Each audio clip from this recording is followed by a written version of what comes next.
Students welcome to Amrit senior secondary school class 8 समाजिक सिक्ख्या भूगोल का लैसन नंबर 1 साधन किस्मां अते साम संभाल दा भाग 4 अज असीं तुहानूं करवावांगे जिहड़ा कि साडी ई बुक दे पेज नंबर 3 तो शुरू हुंदा है।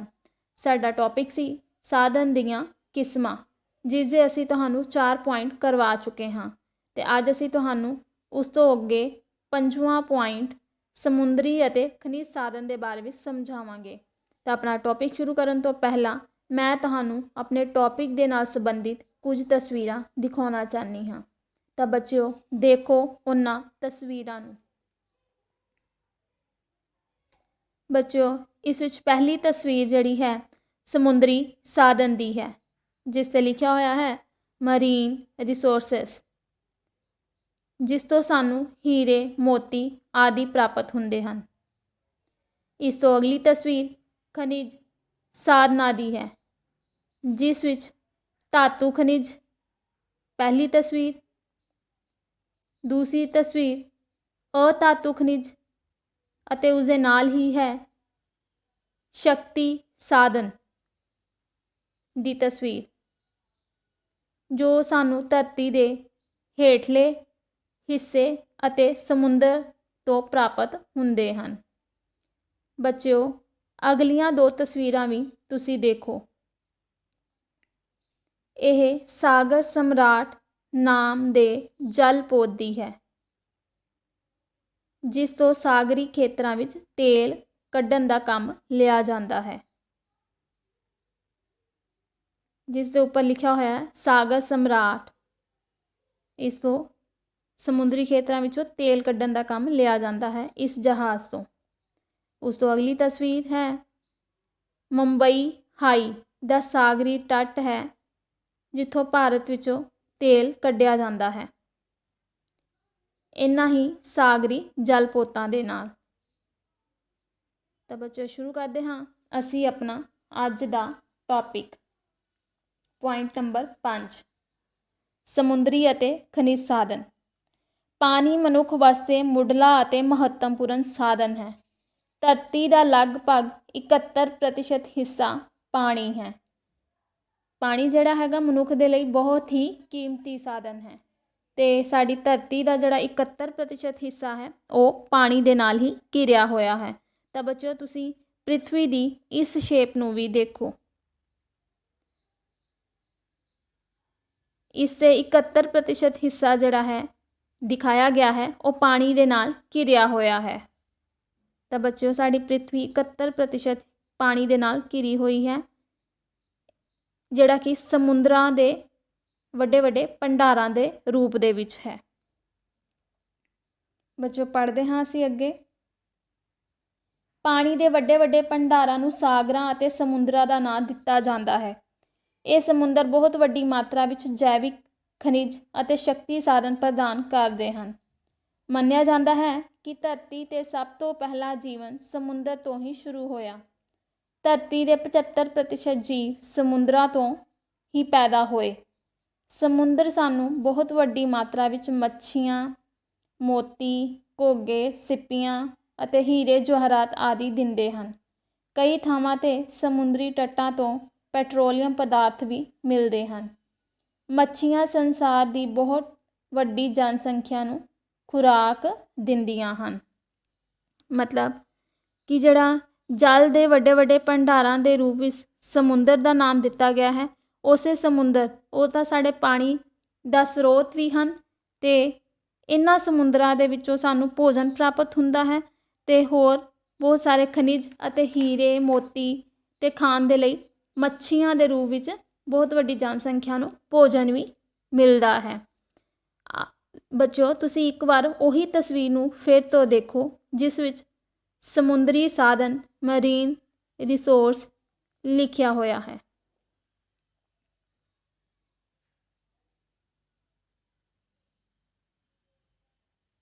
बच्चों ये समुंदर का वो अंदर वाला हिस्सा है जिस तो सानू मच्छियां सिप्पियां हीरे मोती आदि प्राप्त हुंदे हैं। ये साडे सोर्स हैं ਸਮੁੰਦਰ ਤੋਂ ਪ੍ਰਾਪਤ ਹੋਣ ਵਾਲੇ।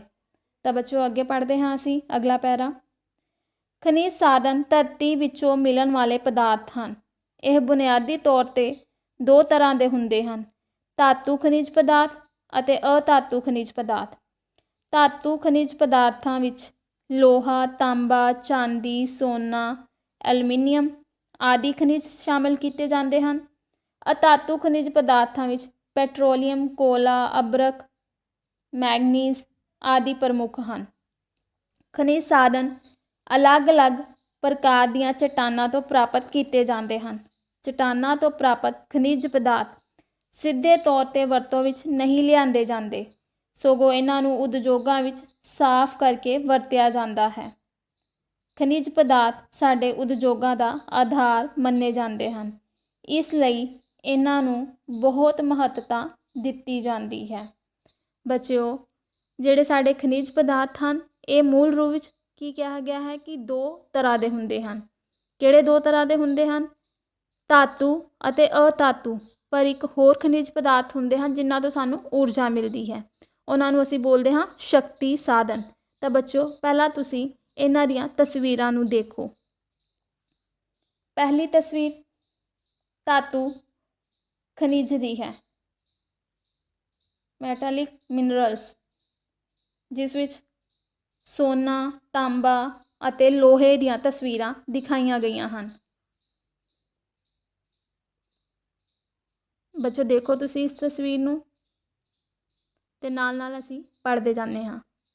ਬੱਚੋ ਇਸ ਵਿੱਚ ਜਿਹੜਾ ਲੋਹ ਅਯਸਕ ਉਤਪਾਦਨ ਹੈਗਾ ਉਹ ਭਾਰਤ ਦਾ ਸੰਸਾਰ ਵਿੱਚ ਲੋਹੇ ਦੇ ਉਤਪਾਦਨ ਦੇ ਵਿੱਚ ਸੰਸਾਰ ਵਿੱਚ ਚੌਥਾ ਸਥਾਨ ਹੈ।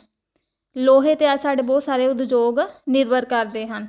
ਉਦਯੋਗਾਂ ਦੇ ਵਿੱਚ ਵਰਤੀਆਂ ਜਾਣ ਵਾਲੀਆਂ ਜਿਹੜੀਆਂ ਮਸ਼ੀਨਾਂ ਹਨ ਉਹ ਅੱਜ ਇਹਨਾਂ ਹੀ ਖਣਿਜਾਂ ਤੋਂ ਤਿਆਰ ਕੀਤੀਆਂ ਜਾਂਦੀਆਂ ਹਨ। ਅਤੇ ਲੋਹੇ ਦਾ ਸੰਸਾਰ ਦੇ ਵਿੱਚ ਭਾਰਤ ਦਾ ਸਥਾਨ ਚੌਥਾ ਹੈ। ਅਤੇ ਭਾਰਤ ਦੇ ਵਿੱਚ ਸਭ ਤੋਂ ਜ਼ਿਆਦਾ ਜਿਹੜਾ ਲੋਹੇ ਦਾ ਉਤਪਾਦਨ ਹੈ ਉਹ ਉੜੀਸਾ, ਉਸ ਤੋਂ ਬਾਅਦ ਛੱਤੀਸਗੜ੍ਹ ਅਤੇ ਫਿਰ ਕਰਨਾਟਕ ਕਰਦਾ ਹੈ।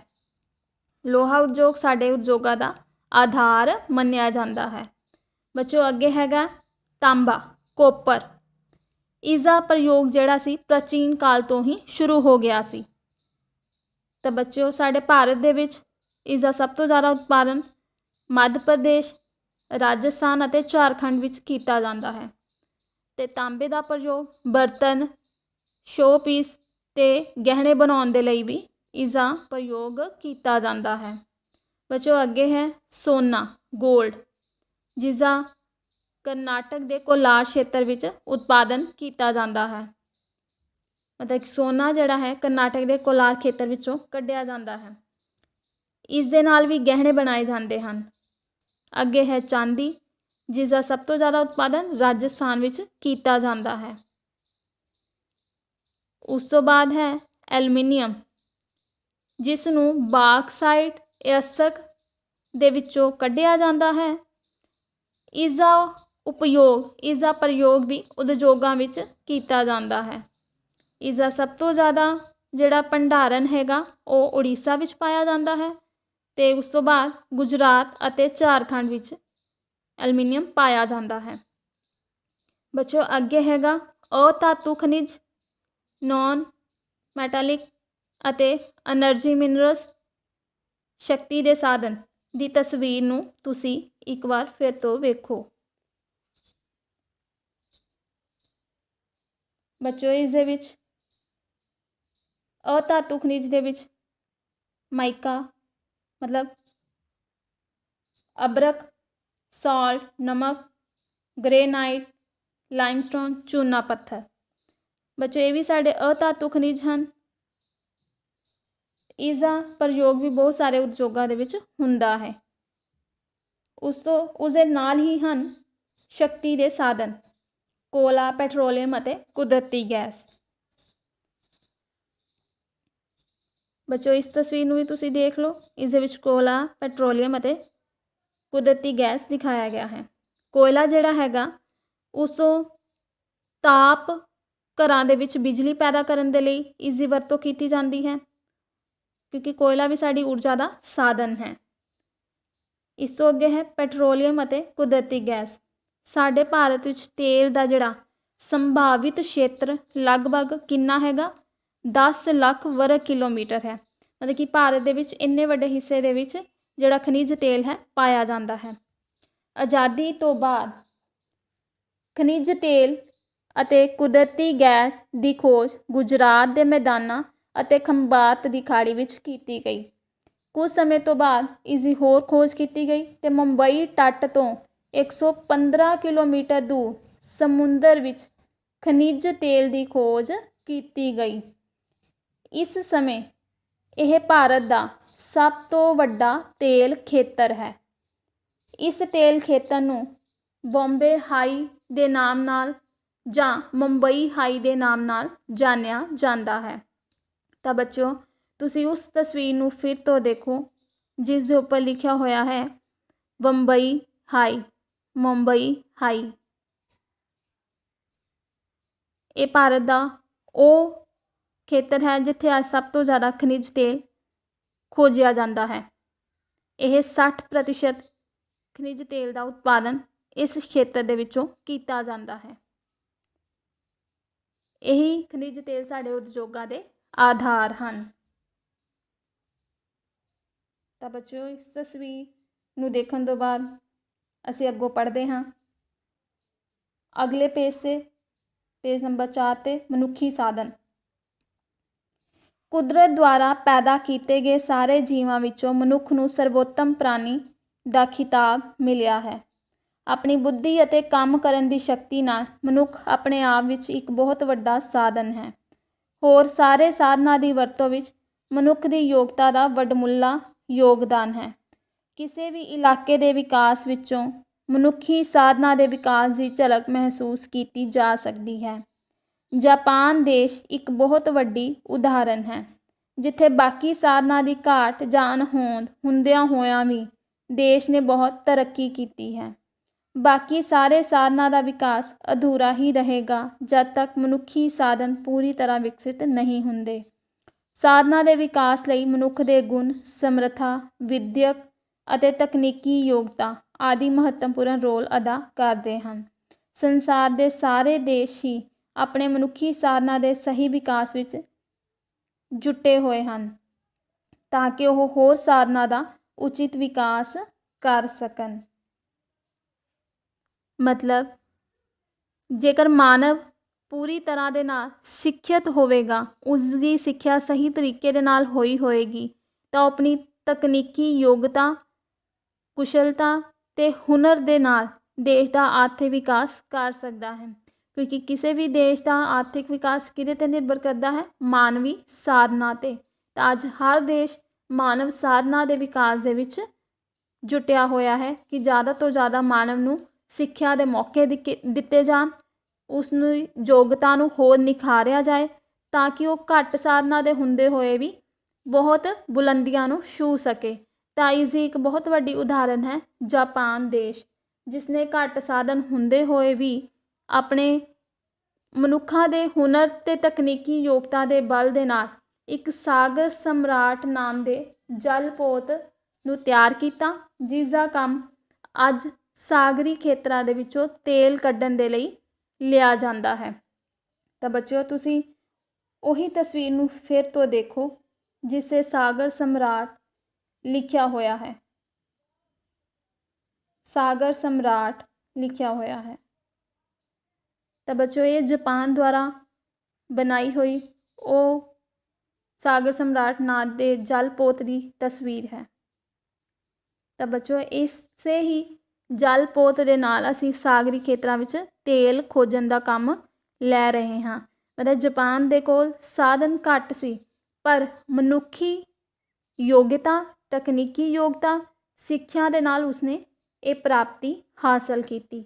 ਤਾਂ ਬੱਚਿਓ, ਇਸ ਦੇ ਲਈ ਜ਼ਰੂਰੀ ਹੈ ਮਨੁੱਖ ਦੇ ਕੋਲ ਸਿੱਖਿਆ ਦਾ ਹੋਣਾ, ਹੁਨਰ ਦਾ ਹੋਣਾ, ਅਤੇ ਅਸੀਂ ਆਪਣੇ ਹੁਨਰ ਅਤੇ ਯੋਗਤਾ ਦੇ ਬਲ 'ਤੇ ਘੱਟ ਸਾਧਨ ਹੁੰਦੇ ਹੋਏ ਵੀ ਬਹੁਤ ਵੱਡੀ ਪ੍ਰਾਪਤੀ ਕਰ ਸਕਦੇ ਹਾਂ। ਤਾਂ ਬੱਚਿਓ, ਇਸ ਦੇ ਨਾਲ ਸਾਡਾ ਅੱਜ ਦਾ ਟੌਪਿਕ ਖਤਮ ਹੁੰਦਾ ਹੈ ਅਤੇ ਇਸ ਦੇ ਨਾਲ ਸੰਬੰਧਿਤ ਮੈਂ ਤੁਹਾਨੂੰ 5 ਕੁਐਸਚਨ ਪੁੱਛਣ ਜਾ ਰਹੀ ਹਾਂ। ਤਾਂ ਬੱਚਿਓ, ਤੁਸੀਂ ਇਸ ਆਡੀਓ ਨੂੰ ਧਿਆਨ ਦੇ ਨਾਲ ਸੁਣਨਾ ਹੈ। ਫਿਰ ਇਹਨਾਂ ਦੇ ਉੱਤਰ ਜਿਹੜੇ ਹਨ ਤੁਸੀਂ ਆਪਣੀਆਂ ਕਾਪੀਆਂ 'ਤੇ ਲਿਖਣੇ ਹਨ। ਤਾਂ ਸੁਣੋ ਇਸਦਾ ਪਹਿਲਾ ਪ੍ਰਸ਼ਨ। ਜਾਪਾਨ ਦੁਆਰਾ ਤਿਆਰ ਕੀਤਾ ਗਿਆ ਉਸ ਜਲ ਪੋਧ ਦਾ ਨਾਮ ਦੱਸੋ ਜਿਸ ਤੋਂ ਸਾਗਰੀ ਖੇਤਰਾਂ ਵਿੱਚੋਂ ਤੇਲ ਕੱਢਣ ਦਾ ਕੰਮ ਲਿਆ ਜਾਂਦਾ ਹੈ। ਨੰਬਰ 2 ਹੈ ਪ੍ਰਸ਼ਨ। ਪ੍ਰਿਥਵੀ ਦਾ ਕਿੰਨੇ ਪ੍ਰਤੀਸ਼ਤ ਭਾਗ ਪਾਣੀ ਹੈ? ਪ੍ਰਿਥਵੀ ਦੀ ਸ਼ੇਪ ਬਣਾ ਕੇ ਦੱਸੋ। ਨੰਬਰ 3 ਤੇ ਹੈਗਾ ਜੋੜੇ ਬਣਾਓ। ਤਾਂ ਬੱਚੋ ਇਹਨਾਂ ਦੇ ਵੀ ਥੱਲੇ ਆਪਸ਼ਨ ਦਿੱਤੇ ਹੋਏ ਹਨ। ਸੋਨਾ, ਚਾਂਦੀ, ਤਾਂਬਾ ਪਹਿਲਾ ਹੈ, ਫਿਰ ਪੈਟਰੋਲੀਅਮ ਖਣਿਜ ਤੇਲ ਹੈ, ਉਸ ਤੋਂ ਬਾਅਦ ਹੈ ਅਬਰਕ ਮੈਗਨੀਜ਼ ਅਤੇ ਫਿਰ ਹੈਗਾ ਹੀਰੇ ਮੋਤੀ ਸਿੱਪੀਆਂ। ਇਹਨਾਂ ਨੂੰ ਇਹਨਾਂ ਦੇ ਸਹੀ ਜੋੜਿਆਂ ਦੇ ਨਾਲ ਮਿਲਾਉਣਾ ਹੈ। ਚੌਥੇ ਨੰਬਰ ਕੁਐਸਚਨ 'ਤੇ ਖਾਲੀ ਸਥਾਨ ਹਨ। ਮਨੁੱਖ ਨੂੰ ਡੈਸ਼ ਪ੍ਰਾਣੀ ਮੰਨਿਆ ਜਾਂਦਾ ਹੈ। ਨੰਬਰ 5 'ਤੇ ਵੀ ਖਾਲੀ ਸਥਾਨ ਹੈ। ਖਣਿਜ ਸਾਧਨ ਡੈਸ਼ ਦੇ ਅੰਦਰਲੇ ਹਿੱਸੇ ਤੋਂ ਪ੍ਰਾਪਤ ਹੁੰਦੇ ਹਨ। ਤਾਂ ਬੱਚੋ ਇਹ 5 ਕੁਐਸਚਨ ਤੁਸੀਂ ਇਸ ਆਡੀਓ ਨੂੰ ਧਿਆਨ ਦੇ ਨਾਲ ਸੁਣ ਕੇ ਸਮਝ ਕੇ ਫਿਰ ਇਹਨਾਂ ਦੇ ਉੱਤਰ ਆਪਣੀਆਂ ਕਾਪੀਆਂ 'ਤੇ ਲਿਖਣੇ ਹਨ। ਸਾਡਾ ਅੱਜ ਦਾ ਟੌਪਿਕ ਖਤਮ ਹੁੰਦਾ ਹੈ। ਧੰਨਵਾਦ।